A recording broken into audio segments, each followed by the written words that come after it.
BJP BRS పై ప్రభుత్వ whip ఆది Srinivas fire అయ్యారు. కేంద్ర మంత్రి కిషన్ రెడ్డిని సీఎం రేవంత్ రెడ్డి నిలదీస్తుంటే తట్టుకోలేక రామచంద్రరావు పొలిటికల్ డైవర్షన్ చేసే ప్రయత్నం చేస్తున్నారని విమర్శించారు. తెలంగాణ ప్రజల పక్షాన బీఆర్ఎస్ బీజేపీ ఎందుకు గళం విప్పడం లేదని ప్రశ్నించారు.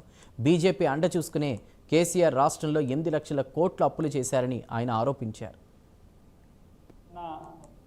భాజపా అధ్యక్షులు రామచంద్రరావు గారి మాటలు చూస్తుంటే వారి టీం సలహాలు ఇచ్చేటువంటి క్రమంలో ఒక మంచి టీంను ముందుగా ఏర్పాటు చేసుకుంటే బాగుంటుందని సూచన చేసే ప్రయత్నం చేస్తూ పొలిటికల్ డైవర్షన్ చేసేటువంటి ప్రయత్నం చేయడం తప్ప రామచంద్రరావు గారి మాటల్లో కానీ చేతల్లో కానీ మా రేవంత్ రెడ్డి గారికి ఒక లేఖ రాశాడు.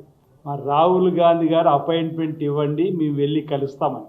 ఒకవేళ మా రేవంత్ రెడ్డి గారు మీకు రాహుల్ గాంధీ గారు అపాయింట్మెంట్ ఇప్పిస్తే ముందు మీ ఉద్యోగం ఉంటుందా చూసుకోమని అడుగుతావు. ఒకవేళ మీ లేఖ ద్వారా ఏదైతే 6 గ్యారెంటీలకి అంశం గురించి మాట్లాడవలసి వస్తే ముందు మీ మోదీ గారిని అడగండి. నల్లధనాన్ని వెనక్కి తీసుకొని వస్తాం, స్విస్ బ్యాంకుల నుంచి ప్రతి పేదవాడి ఖాతాలో 15 లక్షల పైచీలు వేస్తామని. ఏమైంది ఆ నల్లధనం? కాల్ ధన్ ఏటా 2 కోట్ల ఉద్యోగాలు అన్నారు. ఎక్కడిచ్చి రోడ్డు 12 ఏళ్ళు 24 కోట్లు.